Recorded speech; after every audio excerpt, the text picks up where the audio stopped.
का सर्वांना? मला सांगा, स्वातंत्र्याच्या पूर्वी भारतावर कोणाचं राज्य होतं? सामूहिक उत्तर द्यायचं नाही. ज्यांना प्रश्नाची उत्तर येतात त्यांनी फक्त बोटवरती करायचं. लक्षात का? चला, मला एक जर उदाहरण कोण सांगेल? हा, तू सांग.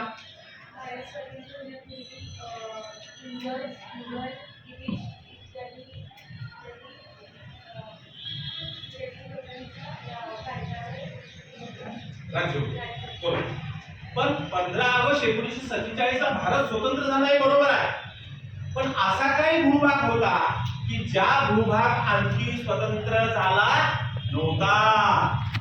आणखी काही भूभाग हा काही लोकांच्या, काही राजांच्या गुलामगिरीमध्ये पडलेला होता. असा कोणता भाग होता की जो 15 ऑगस्ट 1947 ला भारताचा काही भाग हा स्वतंत्र झालेला नव्हता? कोणता भाग होता बरं? कोणता प्रदेश होता? हा, गोवा. अगदी बरोबर, शाबास. नाव काय तुझं? बरोबर, छान. आणखी बरोबर आहे, गोवा. हा, हैदराबाद. बरोबर. आणखी बरोबर, दोघांनी उत्तर अगदी बरोबर सांगितलंय. हा, तुला काय सांगायचंय का? हा, बोला. हा, नगर हवेली. बरोबर. बरोबर मित्रांनो, की भारत स्वतंत्र झाला होता, पण भारतातला काही भूभाग आणखी गुलामगिरीमध्ये होता. त्यांनी स्वातंत्र्याची चाहूल बघितलेली नव्हती. आणि त्याचाच एक भाग म्हणजे त्यांनी सांगितलेलं गोवा असेल, यांनी सांगितलेलं हैदराबाद असेल. तर आज आपण भारतीय स्वातंत्र्य लढ्याची परिपूर्ती या घटकातील हैदराबादचा मुक्ती संग्राम हा घटक, उपघटक आपण अभ्यासणार आहोत.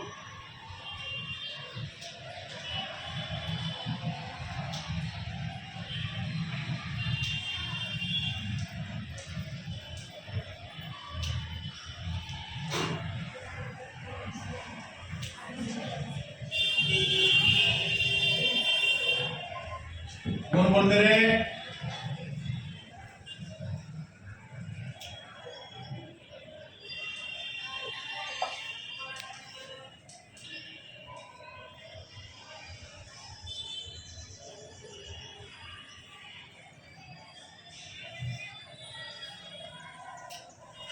मित्रांनो, मगाशी म्हटल्याप्रमाणे भारत स्वतंत्र झाला तरी गोवा हा पोर्तुगीजांच्या ताब्यातच होता.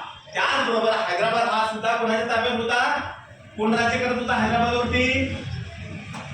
हा, येते का तुला? कोणाचं राज्य होतं हैदराबादवरती? कोण राज्य करत होता? त्या राजाचं नाव काय? निजाम.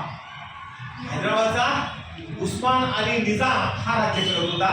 जुनागड जो आहे, जो आताचा गुजरात मधला सौराष्ट्र आहे, त्या सौराष्ट्रावरती नवाब हा राज्य करत होता. आणि जम्मू काश्मीर याच्यावरती राजा हरीश याचं राज्य होतं. म्हणजे भारत ज्यावेळेस स्वतंत्र झाला त्यावेळेस भारतामध्ये जवळपास 600च्या जवळपास हे असे हे होते की ज्याच्यामध्ये इंग्रजांचं राज्य नव्हतं, तर त्याच्यात याचं होतं. आणि म्हणून संस्थानं जे आहेत जवळजवळ 600च्या वर संस्थानं होते. पण जेव्हा ब्रिटिश सरकारने भारत सरकार ज्यावेळेस 1947 स्वतंत्र झाला त्यावेळेस आव्हान केलं की ज्यांना भारतात सामील व्हायचं आहे त्यांनी भारतात सामील होऊ शकतात, आणि ज्यांना स्वतंत्र राहायचं आहे त्यांनी स्वतंत्र राहू शकतात. भारतात सामील होणं का गरजेचं आहे हे सुद्धा करून दाखवल्यामुळे जवळपास 3 जर संस्थानं सोडली. कोणती 3?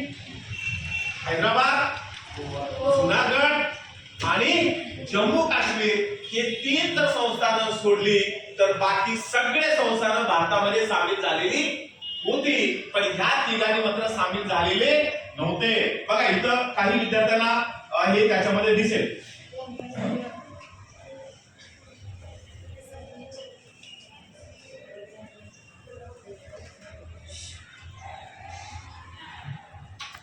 ज्यांना दिसते, ज्यांना दिसत नाही त्यांनी गोंधळ घालायचा नाहीये. ज्यांना दिसते त्यांनी उत्तर फक्त त्यामध्ये द्यायचंय. जवळच्या विद्यार्थ्यांना दिसते. बघा, यातले जे जवळचे कलर तेवढं तुम्हाला सगळं दिसतोय. इथं जे येलो कलरचा जो भाग दिसतोय का तुला? बरोबर, जो येलो कलरचा भाग दिसतोय तो सगळं संस्थानिकांच्या ताब्यात न राहता तो जो बाकीचा जो डार्क थोडासा ग्रीन टाइपचा आपल्याला दिसतो तो भाग पूर्ण संस्थानिकांच्या ताब्यात होता. आणि म्हणून त्यामधलंच आपण आज फक्त हैदराबाद मुक्ती संग्राम कसा झाला ते आपण बघणार आहोत.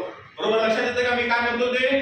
आपण हैदराबाद मुक्ती संग्राम बघण्याच्या अगोदर काय 1947 ला स्थिती होती ती आपण त्यामध्ये बघणार आहोत.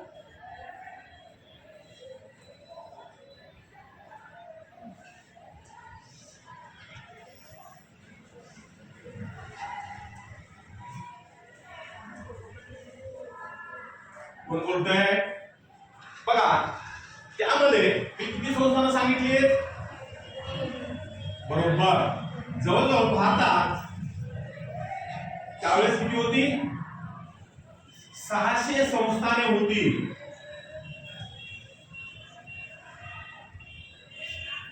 त्यातली 3 संस्थाने ही खूप मोठी होती. कुठली कुठली? कोण सांगते मला? आता मी सांगितलेलं. हा, तू सांग. हैदराबाद, दुसरं जुनागड आणि तिसरं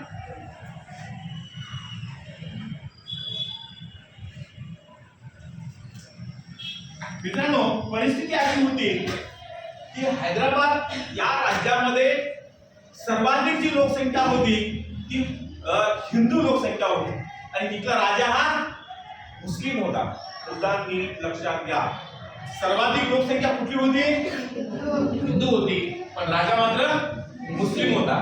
जुनागड जे आताचं सौराष्ट्र गुजरात मधलं तिथं सुद्धा बहुसंख्य जी लोकसंख्या होती ती हिंदू होती, राजा मात्र मुस्लिम होता. पण जम्मू काश्मीरची जी मात्र परिस्थिती वेगळी होती. राजा हरी सिंग हा हिंदू होता तर तिथली बहुसंख्य जनता ही मुस्लिम होती. म्हणजे अशी परिस्थिती त्यामध्ये होती आणि त्या परिस्थितीमध्ये आपण त्या जुनागडचा आणि जम्मू काश्मीरचा विचार करणार नाही, पण आपण फक्त हैदराबाद कसं संस्थान मुक्त झालं ते आपण त्यामध्ये बघणार आहोत. आपण हैदराबाद हे बघण्या अगोदर आपण नकाशामध्ये हैदराबाद संस्थानचं हैदराबाद कुठं आहे आणि त्याचा आपण ते बघणार आहोत. सगळ्यांना दिसतो का? नकाशा दिसतोय सर्वांना? दिसतोय? बरं, ह्या नकाशाचं नाव काय कोण सांगतं मला? सगळ्यांना दिसते का? हा, सांग बरं तू बरा. त्याला कुठला नकाशा म्हणतात? मोठ्यानं बोल ना. भारताचा राजकीय नकाशा आहे. बरोबर. बर, आता आपल्याला मुख्य दिशा 4 पाहिजेत का? बर, नकाशाची वरची बाजू कुठली असते? खालची बाजू दक्षिण, इकडची बाजू इकडची बाजू पश्चिम. छान. बघा, यामध्ये आपण जो हे कोणत्या राज्यामध्ये राहतो आपण? महाराष्ट्र राज्य. बरोबर. इकडे ओरिसा, छत्तीसगड आणि कर्नाटक. आणि म्हणून बघा, मला सांगा, आत्ताचा जो काही आंध्र प्रदेश आहे, आंध्र प्रदेश आणि तेलंगणा आता 2 राज्य झालेले आहेत. पण आपण पूर्वीचा विचार करूया की त्या आंध्र प्रदेशचा आणि त्या आंध्र प्रदेश जो आहे तो आंध्र प्रदेशाची सीमा किंवा कुठं आहे नकाशामध्ये मला कोण दाखवेल? त्याचा अंदाजे स्थान. हा, एक पुढे की मला फक्त नकाशामध्ये आंध्र प्रदेश कुठं दिसतंय, त्याचं स्थान कुठं दिसतंय? तिकडे थांब, थोडं बाजूला थांब. सांग बरं, कलर कुठला आहे त्यांचा? मोठ्या त्यांना सांग, मला नाही. डार्क कलरचा आहे. बस, शाबास. बरोबर. मित्रांनो, हे जे हैदराबाद संस्थान आहे त्या हैदराबाद संस्थानामध्ये आत्ताचा तेलंगणा आणि आंध्र प्रदेश अशा दोन्ही मिळून ते हैदराबाद संस्थान. परिस्थिती अशी होती मित्रांनो की ज्यामध्ये आजचा मराठवाड्यातले 8 जिल्हे. सोलापूरला लगत कुठला जिल्हा आहे बरं बाजूला? धाराशिव. बरोबर. त्या धाराशिव जिल्ह्यापासून त्या अगदी परभणी, नांदेड, छत्रपती संभाजीनगर, हिंगोली हा सगळा जो भाग होता तो निजामाच्या ताब्यात होता. त्याचबरोबर कर्नाटक मधले 2 राज्य होते की ज्या 2 राज्य सुद्धा हैदराबाद संस्थानामध्ये होतं. म्हणजे कुठला भाग झाला? आत्ताचा तेलंगणा, मराठवाडा आणि कर्नाटक मधले 2 जिल्हे. एवढ्या मोठ्या भूभागावर निजामाचं राज्य होतं आणि तो मात्र भारतात सामील व्हायला तयार नव्हता. का नव्हता? त्याला पाकिस्तानमध्ये सामील व्हायचं, त्याला पाकिस्तानमध्ये सामील व्हायचं होतं. पण अशा परिस्थितीत काय झालं ते आपण बघूया. मी काय म्हणतो ते लक्षात येते का तुमच्या सगळ्यांच्या? समजतोय का पाठ?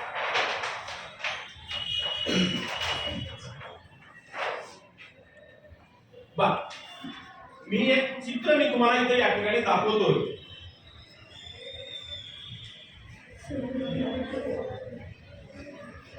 आपसात कोणीही बोलायचं नाही. चित्र दिसतंय सगळ्यांना? कोणाकोणाला दिसतंय?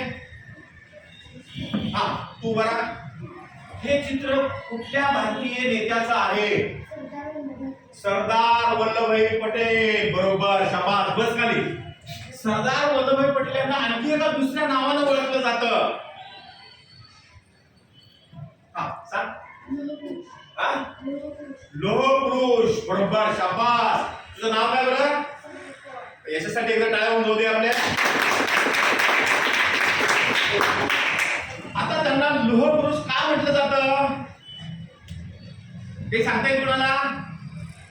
मित्रांनो, लोहपुरुष यासाठी म्हटलं जातं कारण त्यांनी जवळपास 600 जे संस्थान होते 15 ऑगस्ट 1947ला, 600 पैकी 600चे 600 संस्थान जे दोन संस्थान जुनागडचा नवाबला पाकिस्तानमध्ये सामील व्हायचं होतं, हैदराबादच्या निजामाला पाकिस्तानमध्ये सामील व्हायचं आणि राजा हरिसिंग मात्र तटस्थ होता. बघू, अंदाज घेऊ आपण तिकडे जायचं का इकडे जायचं का, आपलं स्वतंत्र राज्य. अशा मोठ्या संस्थानिकांना जेरीस आणून, काय म्हणतो मी, जेरीस आणून त्यांनी भारतात सामील केलेलं होतं आणि म्हणून त्यांना काय म्हणतात? लोहपुरुष म्हणतात. आणि म्हणून सरदार वल्लभभाई पटेल यांनी भारत जेव्हा स्वतंत्र झाला त्यावेळेस त्या नेहरूच्या मंत्रिमंडळामध्ये मध्ये काय पद होतं त्यांना? नेहरूच्या मंत्रिमंडळामध्ये स्वतंत्र भारताचे पहिले गृहमंत्री कोण माहित नाही? गृहमंत्री आणि सरदार वल्लभभाई पटेलच. आणि म्हणून यांनी काय केलं तर यांनी एक महत्वाचं काम केलं आणि ते महत्वाचं काम म्हणजे की त्यांनी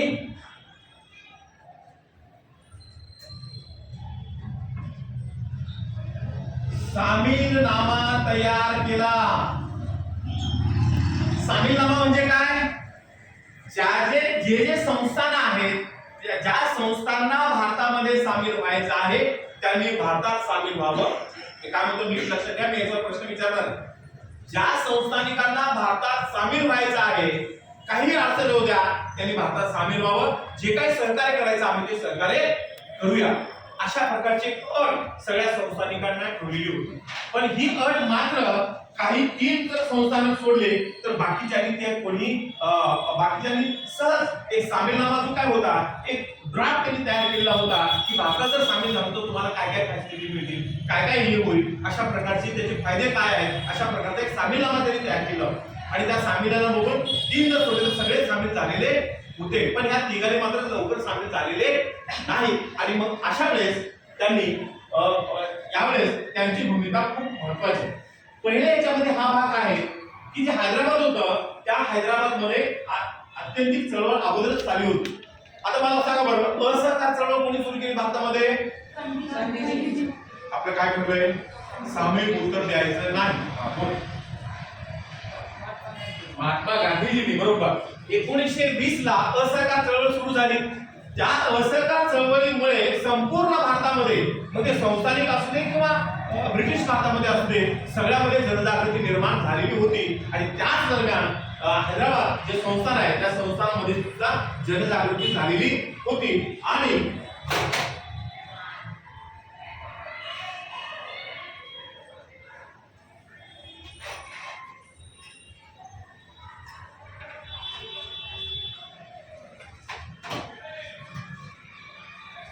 हैदराबाद याच्यामध्ये राज्यामध्ये काय निर्माण झालं होतं तर हैदराबाद स्टेट काँग्रेसची स्थापना त्या काळामध्ये झाली होती. आता ही जी काँग्रेस आहे ती काँग्रेस म्हणजे फक्त जे हैदराबाद संस्थान होतं त्या हैदराबाद संस्थानापुरतच ही काँग्रेस त्यामध्ये स्थापन झालेली आपल्याला त्यामध्ये दिसते. आता बघा इथे पिक्चर मी दाखवतोय तुम्हाला. दिसते का सगळ्यांना पिक्चर? हा, तू बरं. हा, तू बरं. ही चित्र कुठल्या नेत्याचं आहे बरं? बोलू नको रे. हा, तू इकडं कोणच माहिती यांच्या नावानं नांदेडला विद्यापीठ स्थापन झालेलं आहे. बस काय नांदेडला विद्यापीठ स्थापन झाले त्याच्या नावानं. माहित नाही तुला काय बोलायचंय का? हा बोल बोल, काय तुझ्या मनात असेल ते बोल. स्वामी नाव बरोबर आहे पण ती पुढचं तर चुकलेलं आहे. बस स्वामी रामानंद तीर्थ काय नाव आहे नीट लक्षात घ्या. तुमचे आम्ही लोकांचे स्वामी रामानंद तीर्थ यांनी जो हैदराबाद संस्थान आहे त्या हैदराबाद संस्थानामध्ये काय केलं, हैदराबाद स्टेट काँग्रेसची स्थापना केली आणि त्याच्याद्वारे हैदराबाद संस्थाने भारतात सामील व्हावं अशा प्रकारचा ठराव त्यांनी जुलै 1938 मध्ये केला. म्हणजे भारत स्वतंत्र होण्याच्या अगोदर तो ठराव केला त्यांनी. पण तिथल्या निजामाने मात्र हे ऐकलेलं नाही. उलट जे हैदराबाद स्टेट काँग्रेसचे जे काही लोक होते त्यांच्यावरती अन्याय अत्याचार करायला सुरू झाला. काय केलं त्यांनी, जे वंदे मातरम म्हणत होते, भारत माता की जय म्हणत होते, जे तिरंगा घेऊन मिरवणुका काढत होते त्यांच्यावरती गोळीबार सुरू केला, अन्याय अत्याचार करायला सुरुवात केलं. आणि त्यावेळेस मात्र हैदराबाद स्टेट काँग्रेसचे जे काही लीडर्स होते, जे लोक होते, ते जनमानसामध्ये जाऊन गोपनीय पद्धतीने ते काम करू लागले. पण त्याला मात्र निजाम हा भीक घातलेला नाही. उलट अन्याय आणि अत्याचाराचं स्वरूप त्यांनी त्याच्यामध्ये वाढवलं आणि त्याच काळामध्ये संपूर्ण जो काही हैदराबाद संस्थान होतं त्या हैदराबाद संस्थानमध्ये एक वेगळंच वातावरण निर्माण झालं. आणि त्या निर्माण झाल्यामुळं त्या काळामध्ये दुसरी एक गोष्ट झाली, त्यामध्ये कासिम रिझवी, नीट नाव लक्षात घ्या, कासिम रिझवी यांनी कुठली संघटना स्थापन केली माहिती आहे का?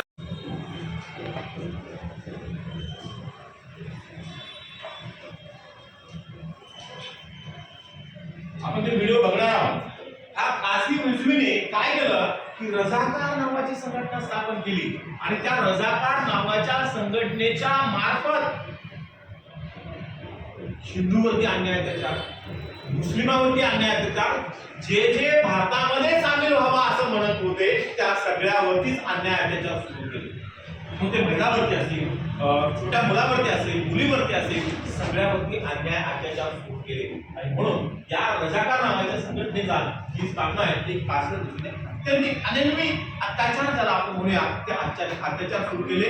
जी मागणी करत होते त्यांना सगळ्यांना तुरुंगात टाकलं. मग त्यामध्ये मगाशी म्हटल्याप्रमाणे स्वामी रामानंद तीर्थ असेल, अबू वाघमारे असेल, प्रकाश रेड्डी असतील, जे जे लीडर्स होते ते सगळेच लीडर्स त्यांनी जे आहेत त्या ह्याच्यामध्ये त्यांनी तुरुंगामध्ये टाकले. आणि तुरुंगात टाकल्यामुळे आणखी ती जी चळवळ आहे ती आणखी चळवळ मोठ्या वेगाने ती सुरुवात झाली.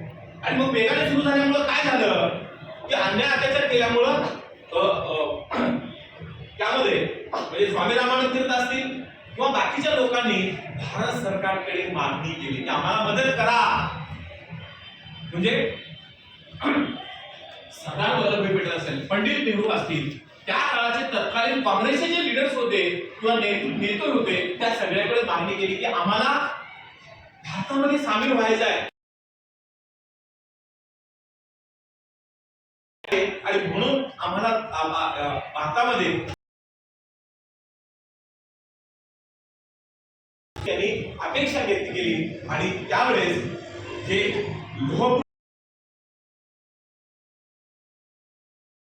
सरदार वल्लभभाई पटेल यांनी त्या काळामध्ये एक गोष्ट केली. पोलीस जी कार्यवाही आहे आधी निजामाला विनंती केली की सगळ्या लोकांची मागणी आहे की भारतामध्ये सामील व्हावं, पण तुमची तयारी नाही, तुम्ही विचार करावा, 2 दिवसात तुम्ही विचार करावा. पण निजाम 2 दिवसात विचार सोडूनच द्या, पण त्यांनी पाकिस्तानशी बोलणी करून आम्ही पाकिस्तानमध्ये सामील होतो आणि अशा प्रकारची बोलणी सुरू झाली. आणि हे भारताच्या गृहमंत्र्यांना ते कळालं. आणि म्हणून रात्री उशिरा हैदराबाद संस्थानमध्ये पोलीस कारवाई झाली. आणि त्या कारवाईला पोलो ह्या सांकेतिक भाषेला, प्रत्येक आंदोलनाला प्रत्येक लढाईला एक नाव असतं. परवा आपण पाकिस्तानवरती हल्ला केला, त्याचं काय नाव ठेवलं होतं भारत सरकारने? आपलं काय ठेवलं होतं? सांग. ऑपरेशन सिंदूर. प्रत्येक लढ्याला एक नाव असतं आणि तेव्हा ऑपरेशन पोलो कार्यवाही केली आणि त्याचं नाव काय होतं? Operation polo.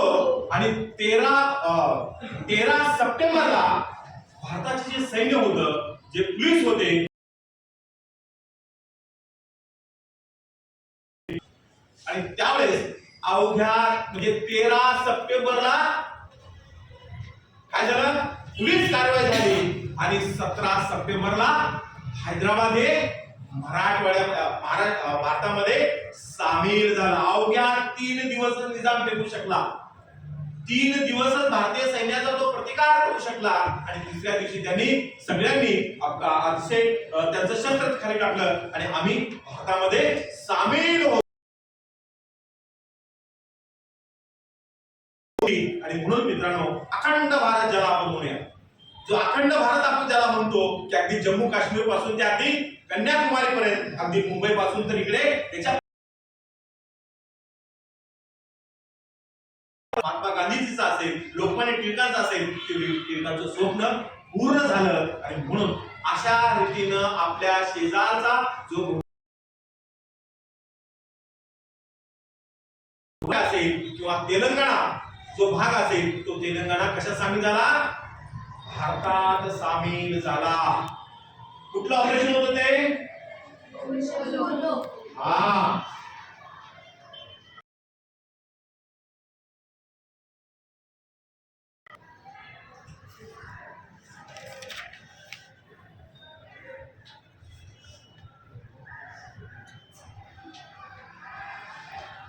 काय फायदा झाला? कोण सांगेल मला?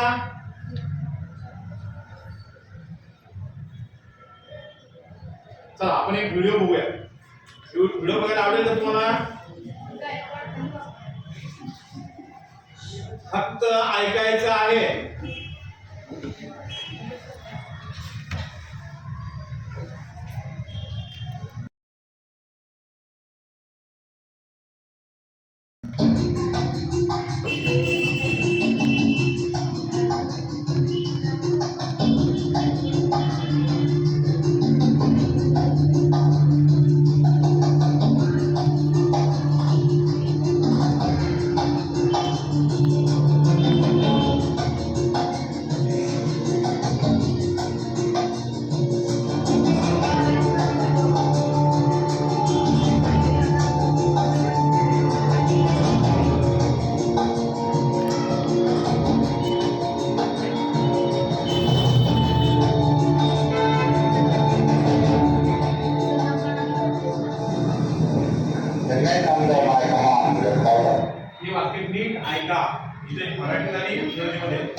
And against very heavy odds.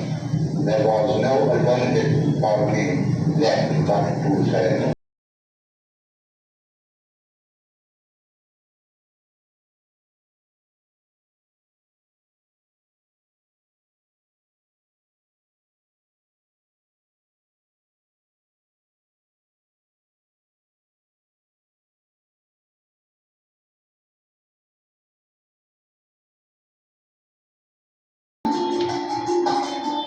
म्हटलं बघा, तेलंगणा, आंध्र प्रदेश आणि कर्नाटक मधले जिल्हे असं म्हटलेलं आहे.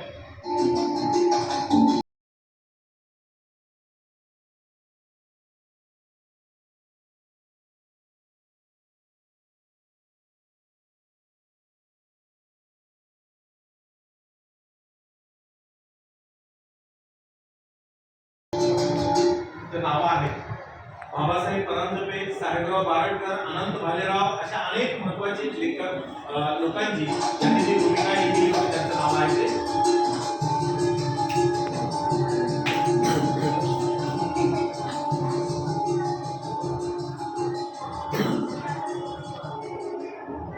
मित्रांनो, हा ओरिजिनल व्हिडिओ आहे, एडिटिंग केलेलं नाही. ते BBC लंडन यांनी जो त्या काळामध्ये लाईव्ह जे केलेलं होतं त्यांनी तो केलेला व्हिडिओ. बरोबर, लक्षात आला? आपण आज त्या पाठात काय काय बघितलं? हैदराबाद मुक्ती संग्राम आधी किती संस्थान होते, ते भारतात किती संस्थान सामील झाले, ते 3 संस्थान का सामील झाले नाही? भारत सरकारने जो सामीलनामा तयार केला होता, सामीलनामा काय होता आणि हैदराबादमध्ये भारतीय सैनिक का घुसले आणि त्याचे परिणाम काय झाले, इतक्या मुद्द्यांचा आपण विचार केलेला आहे. पाठ समजलाय का सर्वांना? मला आवाज येत नाहीये? ओके, चला सगळ्यांनी पटकन वही काढा आणि फळ्यावरती लिहून घ्या. हा, वही काढले मला सांगा.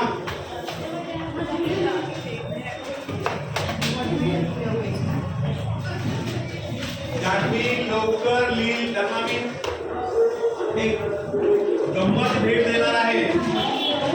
मी तेव्हाच सांगेन ज्यांनी पटकन लिहितील त्यांनी.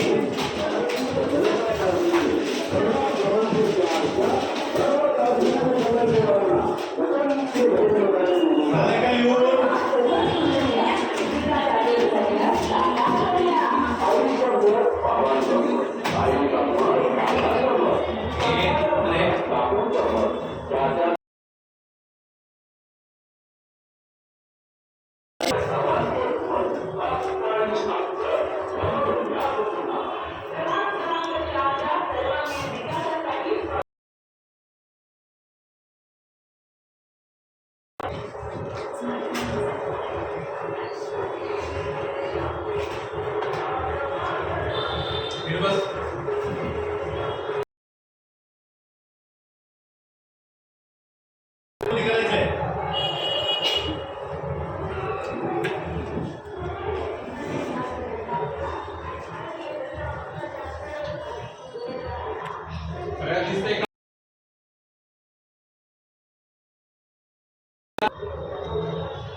काय झालं रे? तुका लिहित नाहीये काय?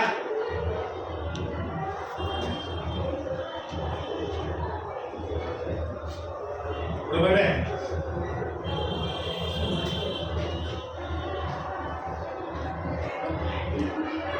झालं?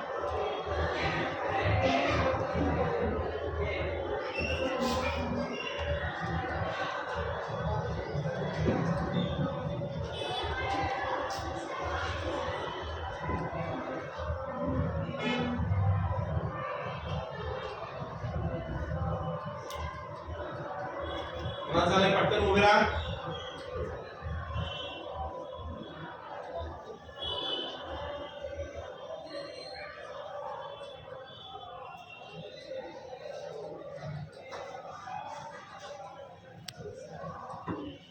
झालं का तुझं? उभा राहा. काय नाव तुझं? प्रणालीच झालेलं आहे. तिच्या नावावर सगळे काय वाजवा पटकन. हा,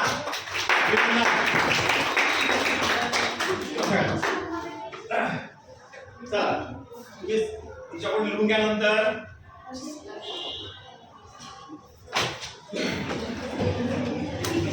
थांबा, वया बंद करा पटकन. केल्या का वया बंद? बंद रे, बंद कर.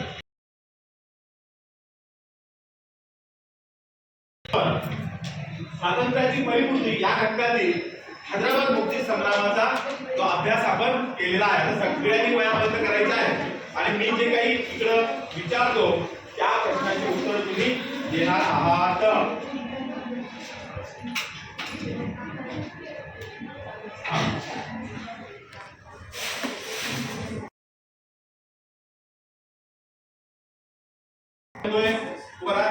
मोठं ठेवा.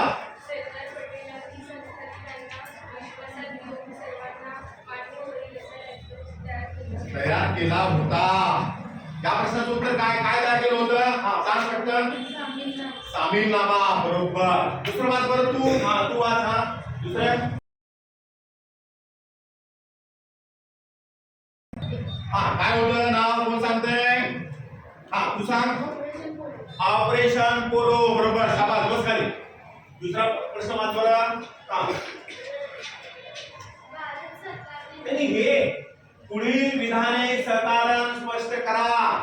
हा, पहिलं वाच.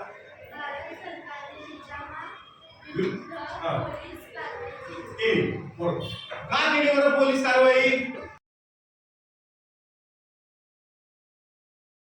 गंमत म्हणून केली का? हा सांग तू.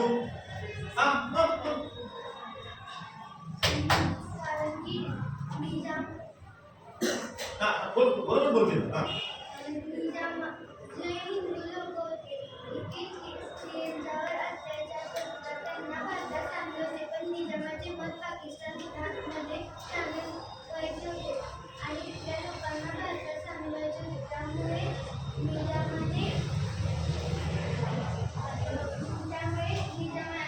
भारत सरकारने कार्यवाही केली. बरोबर, शाबास. तिच्या नावाने एकदा टाळ्या वाजवा बरं सगळ्यांनी.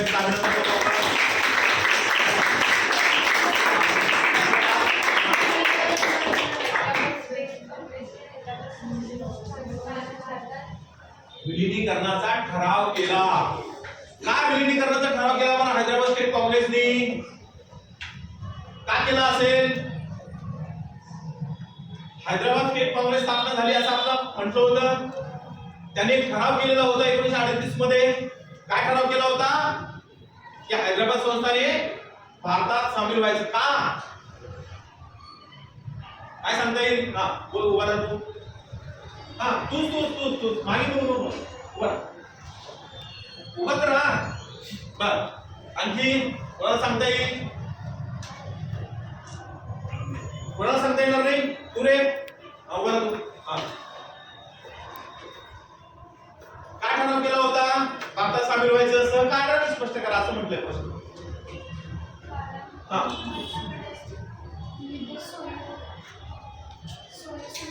सोयी सुविधा होत्या. बर, एक आहे. दुसरं, जरी हैदराबाद संस्थान असलं तरी तो भारताचा एक भागच होता. दुसरं, अखंड भारत, सार्वभौम भारत जर निर्माण करायचा असेल तर हैदराबाद संस्थान पाकिस्तानकडे न जाता ते भारतात सामील झालं पाहिजे आणि म्हणून महाराष्ट्र हैदराबाद स्टेट काँग्रेसने स्थापना केलेली होते. चला सगळ्यांनी बाय करा. तुम्ही गृहपाठ लिहून घ्या सगळ्यांनी. झालं का पटकन? हा द्या पटकन. स्वामी रामानंद तीर्थ, स्वामी रामानंद तीर्थ यांचे, स्वामी रामानंद तीर्थ यांचे